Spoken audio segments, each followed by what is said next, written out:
J'ai fait une école de commerce à Marseille. Je suis arrivé avec pour projet d'être dans l'associatif. À une école de commerce, tu fais pas mal de matières différentes et je suis tombé sur la finance et ça m'a bien plu. Pour FXCM, il y avait une partie pro, une partie institutionnelle, où là, on offrait des services financiers, on va dire, pour d'autres courtiers, des petits fonds d'investissement, des petites banques. Les particuliers ne peuvent pas aller direct sur le CME pour passer un ordre sur le futur, ils doivent passer par un broker. Donc le métier de broker, c'est de donner accès au marché financier à des investisseurs. Je trouve qu'il y a une dissonance entre la réalité et ce qu'ils nous montrent dans les réseaux sociaux. Et du coup, comme tu vois des gens, par exemple, qui te montrent des gros gains, des 10, 20, 50 000 euros par jour, je pense qu'il y a beaucoup de gens qui pensent que c'est facile. Il y a plein de choses qui font qu'on est déconnecté de la vraie réalité et on pense que c'est simple. C'est un Canadien, il travaillait en banque au Canada et il travaillait que sur l'USD CAD. Et il était un peu trop bon, quoi. Il prenait quand même pas mal de risques. Mais déjà au Canada, il y avait des règles où tu n'avais pas le droit de prendre du 400. C'était limité à 30. Donc déjà, tu étais moins exposé potentiellement au risque. Et là où je voyais qu'il était très bon dans la psychologie, c'est...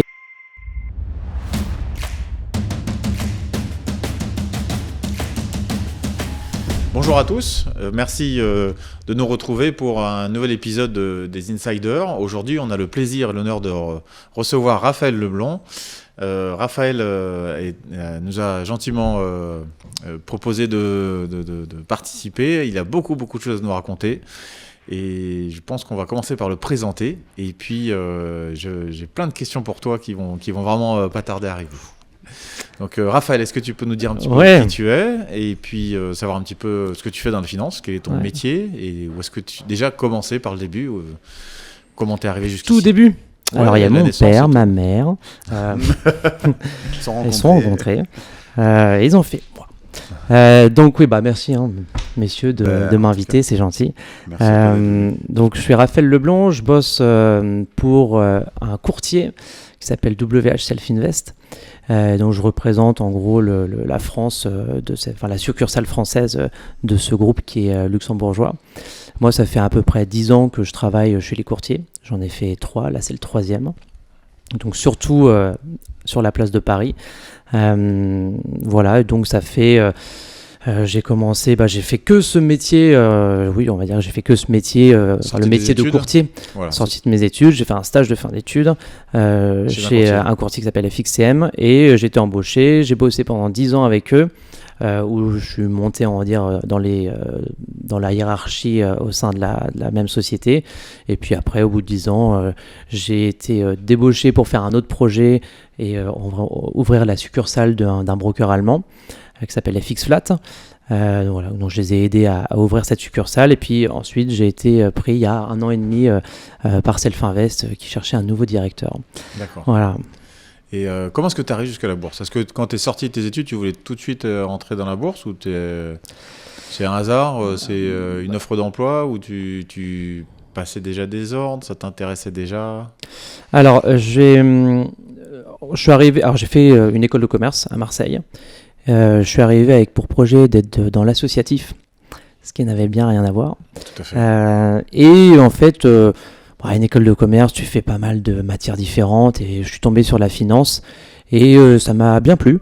Et ensuite, j'ai un peu creusé et puis en fait, je me suis retrouvé à être dans une association de finance de l'école. Dans lequel j'ai développé un pôle pour faire des clubs d'investissement. Et bref, voilà, l'amour est arrivé et puis voilà, je suis vraiment tombé, piqué vraiment sur le côté trading. Il y en avait quelques-uns dans l'école qui faisaient ça, ils commençaient à m'expliquer moyenne mobile, je comprenais rien du tout. Il y avait le livre de Tammy Cabage dans l'association. Bref, donc c'est comme ça que j'ai connu ce monsieur. Et puis après, j'avais qu'une idée en tête, c'était de faire du trading. Quand il a fallu chercher des stages, tu cherches partout, dont des brokers, parce qu'il y avait pas mal d'offres de brokers à Paris, et puis aussi à Londres, à Chypre, à Malte. Et j'ai rencontré une personne qui s'appelle Pascal Talarida, qui était le fondateur d'une société qui s'appelle DM Trading. Et donc lui connaissait un broker, FXCM. Et donc, j'ai vu qu'il y avait une offre de stage, j'ai envoyé en gros mon CV et Pascal Talarida en a parlé au directeur ce qui m'a certainement aidé en fait à être pris en stage là-bas. Et voilà, donc je suis arrivé, j'étais déjà bien piqué par l'idée et j'avais très très envie de... Et t'avais déjà tradé toi? Ouais, je faisais, en fait, dans le cadre des études, tu devais monter un espèce de club d'investissement et passer des ordres en bourse, monter un portefeuille boursier. Et donc, tu fais ça, on était 4 à faire ça avec 4 collègues. Et donc, on commençait déjà à passer des ordres, mais je faisais pas ça en réel. J'adorais le côté trading, à apprendre. On a créé un site de formation, mais ça n'existait pas vraiment, les sites si ça existait un petit peu, mais bref, on a essayé de développer, faire des vidéos sur apprendre des indicateurs techniques, voilà. Les trucs qui nous plaisaient, on faisait ça un peu comme ça, à l'arrache, sans savoir trop ce qu'on voulait faire in fine. On se disait que voilà, ça faisait partie du projet d'études pour avoir notre diplôme et puis enfin aller bosser. Voilà. Donc ouais, pour répondre à la question, j'étais déjà bien... J'avais bien piqué. J'étais bien, ouais. Et t'avais quel âge à ce moment-là, en fait, quand tu es sur la fin de tes études et... Je crois que je devais avoir 23 ans, un truc comme ça, ouais. Ce qui n'est pas non plus très, très jeune. Quand je vois aujourd'hui des jeunes à qui je parle qui sont dans le trading, il y en a, ils disent « j'ai 16 ans, je suis dans le trading. » mais il y a une hype aujourd'hui. Incroyable. Ouais. À l'époque, c'était encore personne me parlait de trading au lycée, quoi. Ça n'existait pas. Tout ce qui a été crypto-monnaie, déjà, c'est quelque chose qui a fait exploser le trading. Et puis les réseaux. Les réseaux sociaux, tout va plus vite. Hein. Aujourd'hui, tout va très très vite, de toutes les façons. Et alors, quel est le travail exactement d'un courtier? Est-ce que tu peux nous expliquer un petit peu Parce que du coup, attends, je me permets de rebondir.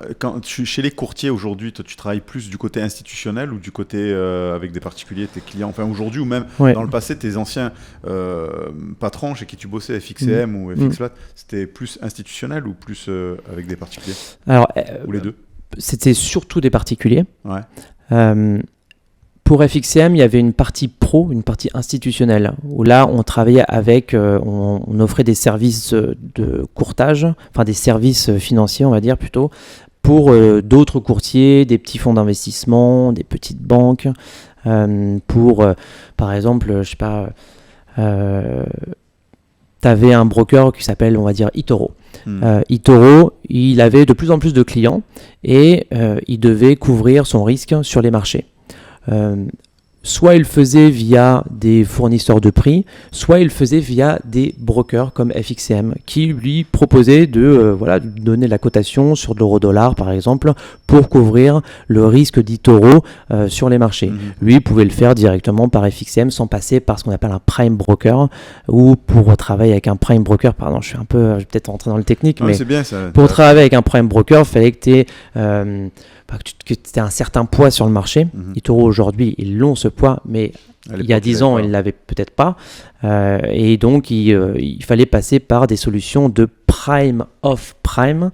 Et donc, c'était le métier que proposait FXCM, entre autres pour les institutionnels. C'est le métier de POP, prime of prime. Donc, en gros, ils faisaient le métier de prime broker pour des sociétés qui n'avaient pas, entre guillemets, les moyens pour travailler en direct, en fait, avec des prime brokers. Donc, pour dire ça simplement, en gros, ils n'étaient pas assez gros pour aller direct sur le marché. Il fallait passer par des intermédiaires. D'accord. Et donc aujourd'hui, les particuliers, c'est un peu la même idée. C'est que les particuliers ne peuvent pas aller direct sur le CME pour passer un ordre sur le futur. Ils doivent passer par un broker. Donc le métier de broker, donc pour répondre à ta question initiale, c'est de donner accès au marché financier à des investisseurs. Pour mon cas, c'est surtout des investisseurs particuliers. Même si c'est des sociétés, ça reste des particuliers. Et donc, le métier, c'est leur donner accès à ces marchés financiers par l'intermédiaire de logiciels, plateformes de trading, des applications mobiles, pour qu'ils passent leurs ordres. C'est vraiment ça le métier. Tu avais des clients au téléphone aussi? Ou c'était uniquement du... Est-ce que tu as des clients qui te passaient des ordres au téléphone, ou pour des gros clients, des choses comme ça? Ou c'est surtout la plateforme? Non, les clients, ils pouvaient le faire, mais quasiment personne le faisait. Ça arrivait quand en gros il n'avait pas de connexion, qu'il y avait un souci, il nous appelait en disant j'ai besoin de clôturer mon ordre, j'arrive pas à me connecter, ou voilà, on avait quand même cette solution là. Aujourd'hui on a pour les futurs, il y a un peu plus de passage d'ordre au téléphone parce que en gros, il y a des histoires de marge, d'appel de marge avec les marges overnight sur les futurs, et la clôture ne peut pas se faire automatiquement. elle se fait au téléphone. Donc si aujourd'hui tu es en position sur du Nasdaq futur et que on arrive à la clôture overnight, la marge va augmenter, elle va passer en marge overnight qui est bien plus élevée. Si tu n'as pas assez sur ton compte, on va te passer un coup de fil. Non, on va passer un coup de fil au client pour dire tu vas te retrouver en appel de marge, qu'est-ce que tu fais? Tu renvoies des fonds, tu gères toi-même ou c'est nous qui le faisons? Voilà, donc là, il y a un côté peut-être un peu plus humain que tout ce qui se fait aujourd'hui, mais là, le but quand même, c'est que tout soit électronique et que tu n'aies plus à passer comme dans les films des ordres au téléphone. C'est quoi une journée type finalement donc d'un courtier quand tu t'occupes de clients particuliers? Alors il y a plusieurs aspects. Ceux qui sont en front face aux clients, il y a un côté support. Donc support, répondre à des questions, aider sur du passage d'ordre, aider à comprendre ce qui s'est passé sur le marché, aider à comprendre, une exécution. Ça, c'est le métier de support. Tu as ensuite le métier, on va dire, un peu plus de conseiller ou commercial, où là, ton métier, c'est du relationnel avec le client, c'est de l'accompagner sur ce qu'il a envie de faire. Typiquement, je vous donne un exemple, il y a une semaine, je suis tombé sur un client qui a un gros portefeuille d'actions et il nous utilise, nous, pour se couvrir contre ce portefeuille d'actions en vendant il le fait beaucoup sur le CAC, donc il vend du CAC, du CFD CAC sur le marché. Bon. Je le connaissais pas, et puis on finit par échanger ensemble. Il m'explique cette problématique-là, et donc je réfléchis et je me dis que finalement cette solution c'est peut-être pas la meilleure et que je l'oriente un peu plus sur les futurs parce que ça lui coûtera moins cher, qui sera en réel sur le marché. Enfin, bref, tous les avantages, mais pas que des avantages. Je lui montre un peu les avantages, des inconvénients, et j'essaye de l'orienter vers la solution que nous on peut lui proposer, qui répond au mieux à sa problématique. C'était déjà un client à toi? Oui. D'accord. Ouais. Et c'était déjà un client de Self-Invest, du broker, qui était déjà là avant que j'arrive en tant qu'employé. Mais bon, je suis tombé plus ou moins par hasard sur lui, et donc en m'expliquant cette problématique-là, on essaie de trouver des solutions donc tu fais du conseil, du support. Il y a d'autres casquettes que tu dois faire aussi également? Alors nous, on a ça, c'est, on va dire, plutôt le métier de Self-Invest et de ce que j'essaie de développer. C'est pas le métier du courtier. Nous, on a une grande partie pédagogie qu'on essaie de développer pour accompagner au mieux les clients, pour mieux les former, pour mieux les accompagner pour qu'ils aient un réel succès. Et ça, c'est un projet qu'on a et qui est en accord en fait avec le modèle économique du courtier.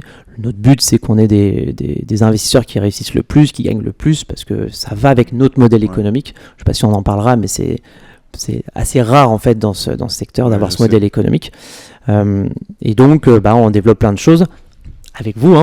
Donc le but, c'est aussi d'essayer de créer du contenu pédagogique pour donner des idées de stratégie. On développe aussi beaucoup d'outils de trading, des outils d'aide à la décision, on crée des stratégies. On s'inspire beaucoup de traders connus aux États-Unis, en Europe, pour créer de nouveaux outils que eux utilisent. Et ça c'est ce qu'on met à disposition sur notre logiciel de trading qui est maison, et donc qui nous permet de développer plein de choses. On peut faire pas mal de choses.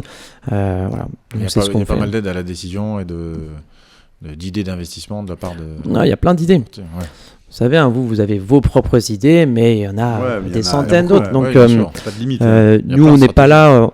Nous, notre métier, c'est pas de dire ça, c'est la bonne idée. On n'a aucun biais sur ça, c'est mieux qu'autre chose. On essaye de proposer le plus de produits possible, plus de solutions possibles.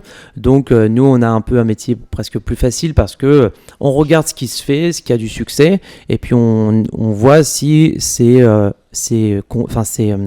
raisonnable comme idée, si c'est réalisable.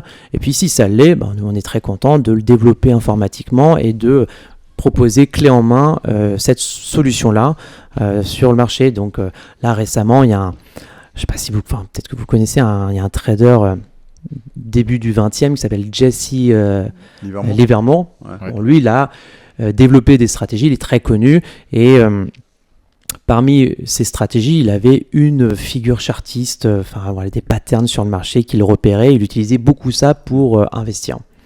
Eh bien, nous, on a vu ça. Il en a parlé dans un livre. On a vu si c'était faisable et on l'a développé. Là, il y a une semaine, c'est dispo sur notre plateforme. Et donc, on peut intervenir et la plateforme, elle te dit, cette figure chartiste, dès qu'elle arrive, on vous le dit. D'accord. Est-ce que tu prends la position pour les gens ou en fait Non, c'est la plateforme, elle le dit, voilà, si vous voulez ouvrir une position, ce monsieur-là, il l'aurait fait s'il avait été encore de ce monde. Vous êtes capable de le faire. Lui, il le fait. Ouais, exactement. Donc, tu as eu pas mal de relations avec des clients. Ouais. On ne parle pas forcément de l'entreprise où tu es aujourd'hui, mais de toute ta carrière. Est-ce que maintenant qu'on fait tomber un peu les micros et qu'on a des questions un peu plus sioux, on a compris un petit peu ce que tu faisais, qu'est-ce qui t'a le plus marqué dans ce que tu as vu? Alors, il y a plusieurs questions dans celle-là. C'est-à-dire que, déjà sur la partie trading, qu'est-ce qui te marque le plus quand tu vois le comportement des gens? Qu'est-ce que tu penses qu'est-ce qui pourrait aider les gens à être un peu meilleurs dans leur trading, vu que tu as vu peut-être des défauts qui se répètent, des choses qui se répètent en permanence, et qu'en changeant des petites choses de temps en temps, on arrive à des performances qui soient un peu meilleures. C'est un peu compliqué parce que j'ai remarqué que tout le monde avait à peu près le même défaut, tout le monde avait à peu près le même comportement. Ceux qui perdent, ils perdent quasiment toujours pour la même raison. C'est le mental. C'est le mental. Ouais. Est-ce que c'est le mental et la prise de position? C'est-à-dire, je n'ai pas de mental et je prends des gros leviers, je fais du casino, ou c'est juste le mental parce que je n'arrive pas à respecter des règles que je me suis fixées? Parce qu'il y a des joueurs, il y a surtout des joueurs. Ouais. Franchement, ceux qui viennent et qui ont des vraies règles, c'est pas la majorité. La majorité n'arrive pas en disant voilà, j'ai toutes ces règles-là et je les respecte. Si j'échoue, c'est parce que j'ai pas respecté mes règles. C'est plus des gens qui arrivent, qui ont une idée de trading, qui arrivent avec une idée qu'ils ont entendue ou qu'ils ont déjà essayé et ils pensent pouvoir faire de l'argent avec ça. Et donc ils ont tous le même comportement où si ça fonctionne, c'est grâce à eux, si ça fonctionne pas, c'est à cause du marché ou du broker. Ça c'est. Et puis quand ça fonctionne pas, ils vont essayer de doubler leur position pour rattraper leurs pertes. C'est toute la même psychologie qu'ont les joueurs de casino. C'est très très similaire. Et donc ce qu'on voit, ceux qui perdent, c'est ils ont trop tradé, ils ont passé des ordres qui n'étaient pas du tout en relation avec leur stratégie. Ils ont joué quoi. Donc très souvent, c'est ce qui arrive à ceux qui perdent. Donc ça, c'est ce qui marque. Donc quelle solution faudrait-il trouver pour que les investisseurs arrêtent de perdre? C'est compliqué parce que je pense que c'est surtout de la psychologie. Donc, je sais pas, c'est un psy qu'il faudrait ou quelqu'un qui leur impose un accompagnement, quoi. Ouais. En fait, mais déjà qu'il y ait une meilleure information. Je dis même pas formation, mais déjà information. Parce que la plupart des gens maintenant, à cause des réseaux sociaux, ils pensent que c'est facile, qu'il suffit d'arriver, de déposer un petit capital et de pouvoir multiplier, etc. Je trouve qu'il y a une dissonance entre la réalité et ce qui nous montre dans les réseaux sociaux. Et du coup, comme tu vois des gens, par exemple, qui te montrent des gros gains, des 10, 20, 50 000 euros par jour, machin, je pense qu'il y a beaucoup de gens qui pensent que c'est facile. En plus, on a eu la hype des crypto-monnaies. On a vu des crypto-monnaies passer de... genre, tu prends Bitcoin, il valait quelques centimes en 2009. Aujourd'hui, ça vaut 70 000. Enfin, il y a plein de choses qui font qu'on est déconnecté de la vraie réalité et on pense que c'est simple, tu vois. Et du coup, les gens, ils font abstraction de la complexité de la chose, tu vois. En fait, c'est humain, tu vois. Tu veux pas voir la réalité. Tu préfères rester dans ce rêve qui est faux et se dire vas-y, je mets de l'argent et puis de temps en temps ça marche. Le fait que ça marche, ça les encourage à dire tiens, finalement le système il est pas con, ça fonctionne. Et puis après ils rentrent dans un truc psychologique où finalement ils perdent tout. Ouais, c'est clair. C'est de l'argent, c'est un milieu où il y a de l'argent, donc c'est rempli de fantasmes. C'est ça. Il y a malheureusement, comme je disais, sur les réseaux, tu as plein de gens qui aident au fantasme qui Ouais. est déjà bien existant avec les films et puis bon l'argent ça fait du fantasme. Donc tu as plein de gens qui montent disant qu'ils gagnent beaucoup d'argent, ils en gagnent pas, voire ils traitent pas du tout. Et donc c'est sûr, mais ça c'est presque un deuxième problème, c'est tous les jeunes, ceux qui connaissent pas du tout les marchés, qui arrivent.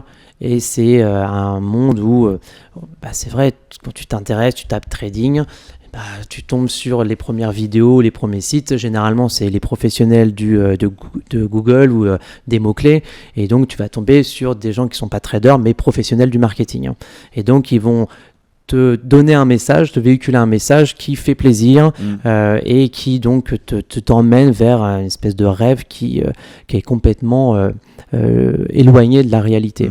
Et puis après, il faut qu'ils creusent et puis ils ont une première déception, peut-être une deuxième, et puis ils creusent, et puis après ils commencent à tomber sur des gens un peu plus sérieux, qui sont beaucoup moins bons. Ils ont le contenu la forme est beaucoup moins belle, ça fait moins rêver, mais le contenu est beaucoup plus qualitatif. Aujourd'hui, moi j'ai la chance franchement de bosser pour une société qui cible, qui ne travaille qu'avec des gens sérieux et qui en conséquent n'a que des clients assez sérieux, des gens plus sophistiqués. Moi j'ai plus du tout de très jeunes, de très débutants dans mes clients, donc c'est vrai que c'est plus quelque chose auquel je suis confronté. Arriver avec un rêve, on pense pouvoir gagner sa vie avec 1000 euros. Ça serait que je suis plus trop confronté, je l'étais beaucoup avant. Mais maintenant, les anciens courtiers. Ouais, les anciens courtiers, là c'était plus pure retail, c'était mass market, donc là ils ciblaient tout le monde, on avait plein de jeunes, et donc là c'est clair qu'on est confronté à devoir décevoir tout, et presque on avait à un moment quasiment un discours de on va aller casser le rêve de tous ces personnes qui arrivent, et donc sûr c'est pas très vendeur, c'est pas très sexy. Après c'est la réalité. C'est un peu plus la réalité. Dire qu'on peut pas devenir riche avec 1000 euros. Ça peut faire aussi du bien d'entendre ça. Ouais. Et puis à un moment, oui, il faut. Qu'est-ce que tu as vu on va passer sur des questions un peu plus. un peu plus croustillantes. Qu'est-ce qui t'a le plus marqué dans ta carrière en période déjà, parce qu'il y a un moment où tu as vu des choses de fou, ça peut être sur les marchés parce qu'il y a eu une crise, parce qu'il y a eu quelque chose. Et puis, est-ce qu'il y a un client qui t'a marqué sans le citer, ou plusieurs? Oui. Alors moi, la journée qui m'a le plus marqué dans toute ma carrière, c'est le 15 janvier 2015. Il y a eu un crash sur le franc suisse. La Banque nationale suisse. Voilà, et moi, j'étais chez un courtier qui était très spécialisé sur le Forex.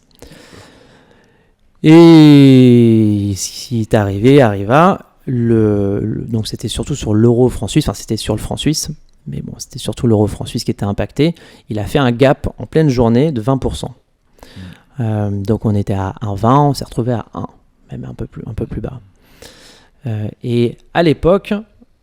En très peu de temps, en une seconde ou 10 secondes, même pas, 10 secondes. Ouais, c'est 10 ça. secondes, et puis il s'est rien passé. C'est-à-dire que c'est vraiment passé direct, sans passer par d'autres prix que le 1,20, 1. Sachant que c'est des marchés qui bougent de 1% par jour. Quand ça bouge beaucoup. C'est beaucoup, quoi. Ouais, c'est beaucoup 1% sur les devises. Donc là, 20%, c'est une vraie folie. Et à l'époque, c'était une stratégie qui était assez connue, parce que pourquoi ça a fait moins 20% comme ça ?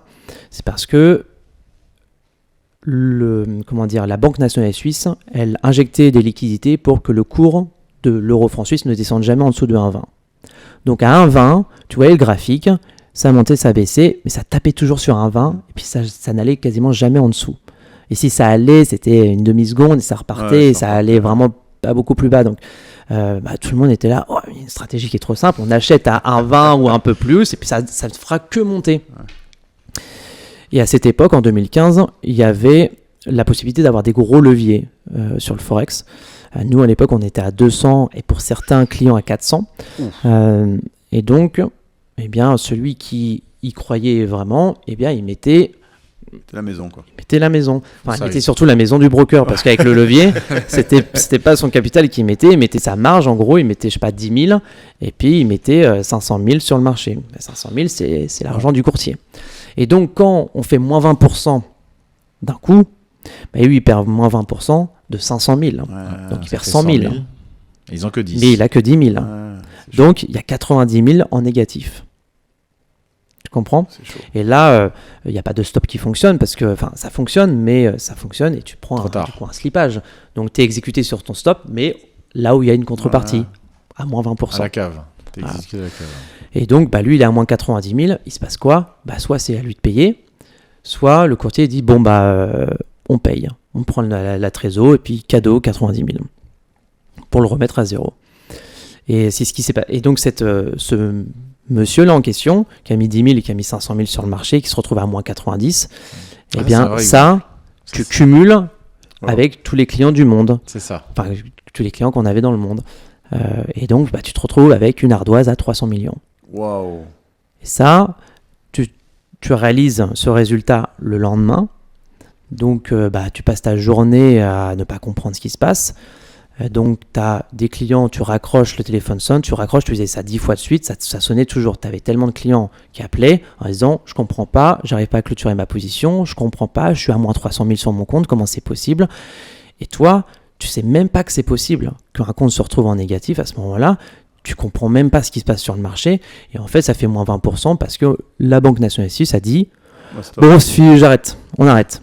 Alors que 3 jours avant, ils avaient dit « Ah, on continue, vous inquiétez pas, on a les moyens qu'il faut. » Et bref, il s'est passé qu'ils n'avaient plus les moyens ou l'envie de le faire. Et donc, c'était une telle surprise que ça a fait du moins 20%. Donc, toute la journée, tu passes ton temps à gérer une crise avec des gens qui te hurlent dessus parce que la plateforme ne marche pas, parce qu'ils sont à moins 500 000, à moins 20 000, à moins 40 000, à moins tout ça. Moins tout. Et là, tu comprends pas, tu as l'impression que c'est une erreur, qu'il y a un bug. Et en fait, tu réalises au fil de la journée que ce qui se passe, c'est réel. Oh, et que, dis bon... FXM, c'était une grosse boîte cotée en bourse au NYSE. Tu te dis, bon, ça va, c'est rien, c'est quelques clients, ça va. Le lendemain, tu arrives, tu as passé une bonne journée bien fatigante. Le lendemain, tu reviens, ça continue, ça appelle, ça panique et tout ça. Et puis, fin de matinée, aux États-Unis, ils disent, voilà l'ardoise, 300 millions. On peut pas payer. Et le broker, il peut laisser du temps au client de payer, mais le broker, lui, il a 24 heures pour payer. Ah ouais. Le prime broker, et les fournisseurs de prix et tout ça qui étaient contrepartie. Donc, lui, il est là, il dit, je peux pas payer. Et donc là, tu passes à un truc où tu te dis, c'était une journée pas marrante parce que c'était pas marrant, mais c'était ultra excitant, c'était une journée exceptionnelle. La boîte, elle va couler là. C'est jour lendemain. Il n'y a plus d'argent là. Et là, tu commences à flipper. Tu avais la télé avec Bloomberg, il commence à parler d'FXM. FXM ne peut pas payer, FXM est sur le point de faire faillite. Tu étais coté en bourse. Tu avais l'action qui devait ouvrir. Elle n'a même pas ouvert. Ah ouais. Tellement elle plongeait. En plus, c'était une journée où on faisait une formation dans les bureaux, donc tu avais des clients. Donc toi, tu devais garder la façade. Et puis, en plus, ça, c'est un client. Moi, je passais à un moment où c'était l'ouverture US. Et puis voilà, je raconte mon truc. Et puis, il y a un monsieur qui me dit c'est normal que votre action, elle soit à 0 ? Et là, je fais quoi ? Et là, je fais non, je pense pas, mais ne bougez pas. Ne bougez pas, je reviens. Je vais regarder mon portefeuille. J'arrive, t'es tout pâle, il se passe quoi là sur l'action ? On est à 0, ça y est, c'est fini. Il dit non, c'est pas 0, mais en gros, ils ont 0,0. Ils ont arrêté la cotation, c'est-à-dire que tu peux plus tellement ça baisse que la bourse, elle arrête en gros l'exécution des ordres. Donc je reviens, non, c'est bon. Le gars, je le voyais déjà retirer ses fonds. Tout le monde flippait en fait. Et donc, tu as eu après, ça a duré. Et donc, le lundi, ça ouvre avec moins 90%. 95, je sais plus. Laisse tomber. La boîte n'a pas fait faillite. Elle a réussi à payer parce qu'elle a emprunté de l'argent à une société qui lui a filé 300 millions et dit bon, voilà, je paye. Par contre, tu m'appartiens maintenant. Oui. Voilà, en gros. Oui. Donc ça, c'était la journée la pire ou la plus marquante. Donc ça, quand même, c'est bien que nos auditeurs entendent ça parce que, en fait, la plupart des gens, ils sont sur les marchés, ils ont du levier, ils se rendent même pas compte en nominal ce que ça représente. Ah oui. Bon, 200, 400 de levier, c'est un truc de dingue, mais sans parler de ça, mais ne serait-ce que quand tu es à 20, 30, tu vois, les gens ne se rendent pas compte que eux, ils ont mis peut-être que 10 000, mais de l'autre côté, ça représente une forte somme, et qu'en fait, on est à l'abri de rien, en fait. Même si on va gérer notre portefeuille du mieux possible, mais on n'est pas à l'abri. Par exemple, tu as vu, c'est une décision de la banque de Suisse qui dit « Ah ben, on arrête ». Tu vois, donc finalement, il y a des décisions politiques qui sont au-dessus de nous, monétaires, qu'on ne maîtrise pas. Donc il faut toujours penser quand même au risque et essayer d'être le moins exposé sur les marchés. On est là pour gagner et gérer le risque.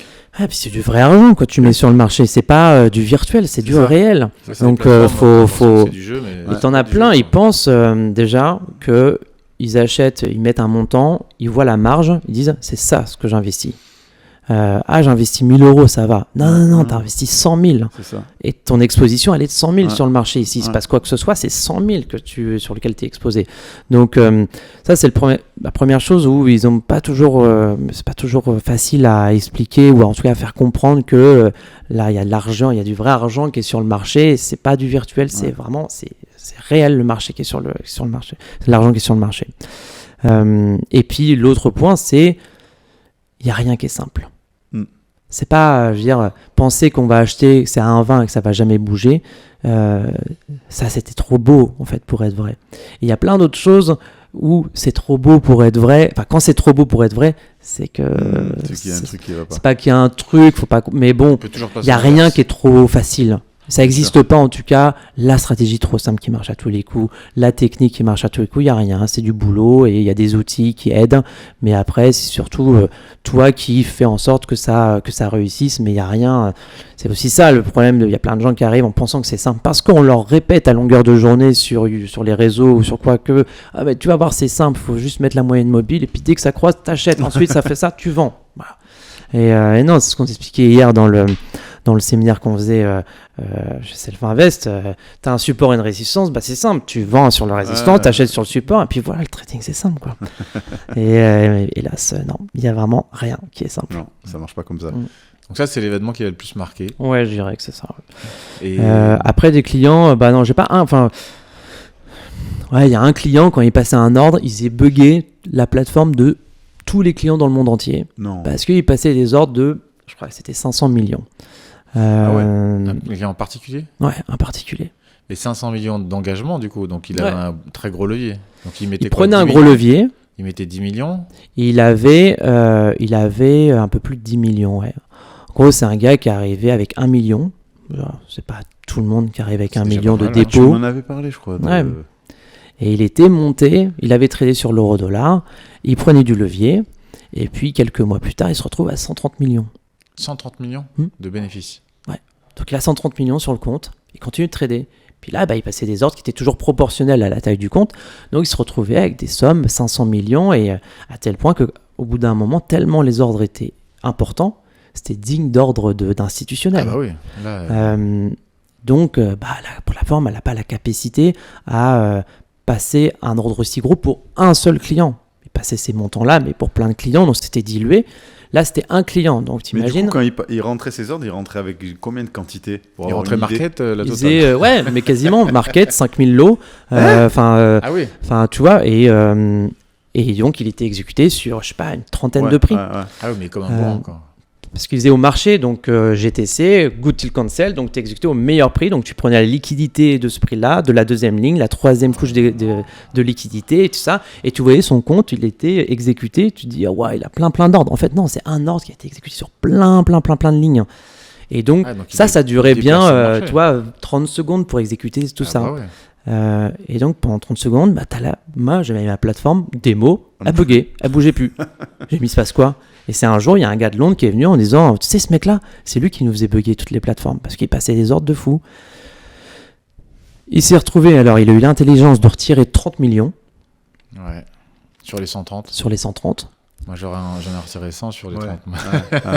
Moi, j'aurais tout retiré. Ouais. J'aurais dit, voilà, déjà, après, la vie est terminée. Il est arrivé jusqu'à 130, c'est déjà bien. On l'a pas fait. Bon, généralement, quand on met 1 million au départ, c'est qu'il y en a quelques-uns a priori derrière, sauf s'il est fou. Mais je crois que ça. En fait, de 1 million, il est passé à 130 millions, c'est bien. Ouais. C'est beaucoup, Mais ce qui est terrible pour lui. C'est qu'il a bouffé 100 millions. C'est qu'après, il a bouffé 100 millions. Putain, il a mangé les 100 millions. En combien de temps? Je sais plus. Dis pas que c'est une après-midi. Non, c'était sur peut-être 6 mois. C'est rapide quand même. Ouais. Donc lui, même, c'était pas mon client, mais bon, c'était a priori un des plus gros clients. Et tu l'as... Enfin, c'était pas ton client, mais tu voyais peut-être les ordres passer ou quoi. Ouais, je voyais les ordres. Je le suivais tous les jours, je regardais, c'était fou. Et tu l'as senti qu'il était en train de partir en cacahuète, en fait, parce que le mec, il devait s'entêter dans un biais cognitif, en fait. Il devait penser qu'il fallait acheter, ça vendait, ou le contraire. Oui, comme tous ceux que tu vois perdre. Millions, tu vois, je veux dire, le mec, il sait pas. Ben, tu me diras, remarque, Kerviel était exposé à... Enfin, il avait mis 5 milliards. C'est vrai que quand tu rentres dans un délire, en fait, de... Ouais, ça devient complètement virtuel, tout ça. Le marché, je pense qu'ils ne se rendent pas compte que tout est virtuel, tout va hyper vite. Il a gagné super vite. Il se dit, bon, bah, allez, on va aller taper le milliard. Enfin, il y en a, ils arrivent avec des ambitions qui sont aussi démesurées que ce qu'ils peuvent aussi parfois gagner. Et on en voyait, on les appelait les étoiles filantes, c'est ceux qui arrivaient et qui avaient un peu un coup de chance.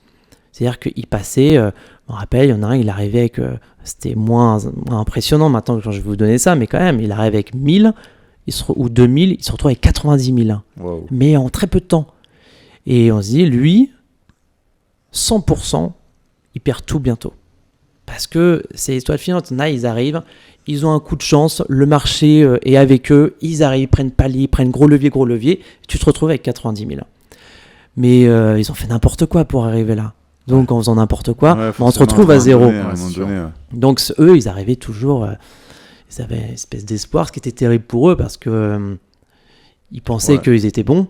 Donc ils se disent, on va continuer à faire n'importe quoi, ça va marcher. Et non, eux, ils se retrouvent toujours à... Ils mettent des œillères et ils voient pas la réalité. Ouais. J'ai une élève aussi comme ça qui m'a raconté cette même histoire. Elle a fait 300 000 en une semaine. En fait, en partant de combien? Je sais pas, 3000 ou un truc comme ça. Je sais pas ce qu'elle me raconte. Mais elle a tout reperdu. Elle a fait 300 000, elle a tout reperdu. Je dis, déjà, il faut les faire. Mais enfin, 300 000, Puis tu les brûles pas comme ça. Ouais, mais c'est en mode, ça y est, je sais trader. Tu vois, je sais trader. Donc plus le capital redescend et plus tu te dis que je mets all-in, j'y vais. Des gens qui mettaient all-in, qui remettaient tout sur le tapis, tu vois. Et le machin, il monte, et ils remettent. Enfin, tu vois. Et... après, quand ça redescend, bon. Après, ascenseur émotionnel. Quoi. Je le dis avec peut-être le sourire, mais c'est pas.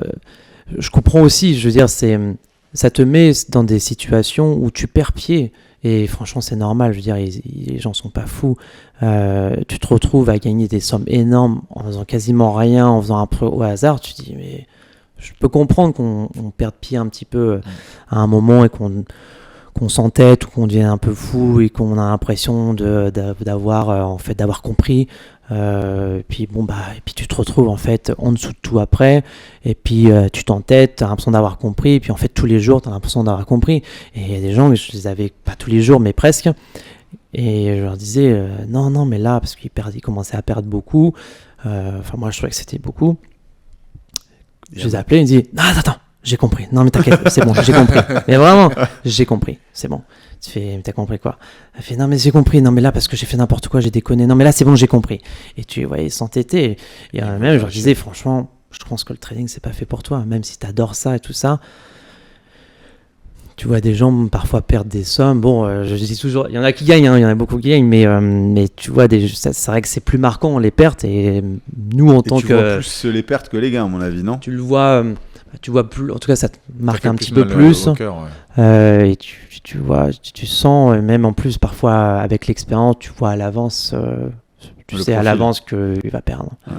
Et des belles histoires. Est-ce que tu as des belles histoires ? Oui, j'ai de belles histoires. Bah oui, Parce que c'est vrai que ça fait une belle histoire. 1 million à 130 millions, c'est une très belle histoire. Ouais, c'est une belle histoire. Elle finit mal, mais remarque, bon, il a perdu 100, il lui reste 30 quand même. Hein. Et il démarre avec 1. C'est vrai que... Il démarre avec 1. 1 million, 30 millions. Oui. x30, c'est beau. Voilà, il fait x30, c'est juste qu'il aurait pu faire mieux. Bon, il a perdu de toute façon, pas mal sur la route. On vend jamais au plus haut. On n'achète jamais au plus bas, on vend jamais au plus haut, donc tu vas jamais finir au top. C'est là avec fantasme, mais ça se passe jamais. C'est pas comme ça. Non, belles histoires, des gens qui gagnent. L'avantage quand tu es courtier, déjà, c'est que les histoires que je vous raconte, c'est pas des histoires auxquelles je crois, c'est des histoires que j'ai vues. Tu constates. Tu vois, c'est vrai que ce que je disais à vos collègues, c'est que l'avantage du courtier, c'est qu'on détient quand même un peu une part de la vérité. Les autres, les autres, ils te racontent ce qu'ils veulent. T'y crois ou t'y crois pas, quand tu vois ce qu'ils te disent. J'ai gagné tant, bon, très bien, montre. Ils montrent pas. Toi, tu vois, tu sais qui gagne, tu sais qui perd. Chez FXM, je sais que c'était très connu. Il y avait plein de gens qui avaient des comptes et qui parlaient sur les réseaux, et tu savais s'ils gagnaient ou s'ils perdaient. Donc, c'est comme ça que parce que moi je suis arrivé très jeune, donc tu arrives aussi un peu naïf.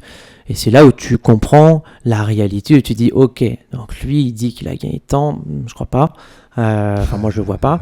Donc tu comprends un peu et donc tu comprends un peu la psychologie de tout ce monde des réseaux et de tout ce qui se dit, tout ça. Bon. Après, ceux qui gagnent vraiment, c'est rare qu'ils le crient sur tous les toits. Donc c'est sûr j'ai moins d'histoires, parce que celui qui gagne régulièrement beaucoup, il va pas t'appeler en disant j'ai encore gagné, super, t'as vu ça? Bon, non, il dit rien, il est content, il est tranquille dans son coin. Il fait son business. Il y en a un, il était vraiment pour le coup très bon, à tel point que je me demandais s'il n'était pas un peu initié. Sur vraiment. des actions? Non, sur des devises. Tu vois, il travaillait en banque, et